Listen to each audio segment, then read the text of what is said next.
How does the miniature circuit breaker behave in case of a high inrush currents?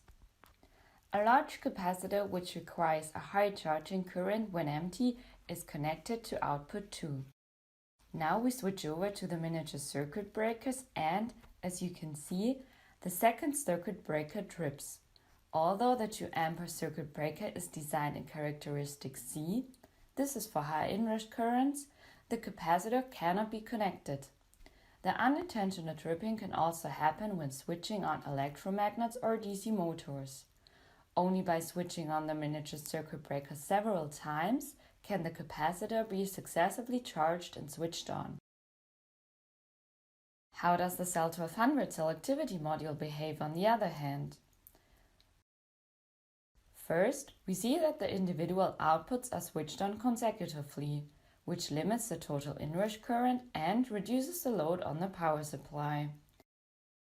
And we see that output 2 has switched on without any problems, although it is also set to 2 amps. This is because the SITOP SEL 1200 add-on module has a switching characteristic, which means that the SEL 1200 allows very high currents for a short time. This enables capacitors or motors to be switched on where other protective devices would trip. The SITOP SEL selectivity modules have a similar diagnostics interface to the PSU6200 power supply. For remote diagnostics, therefore, you also only need one digital input of your PLC, one function block and faceplate. On the faceplate you can, for example, trace the time offset for sequential switch on. In this case, a 500 millisecond delay between one output and the previous one.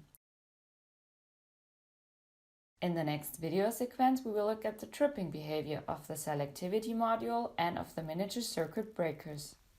Siemens, ingenuity for life.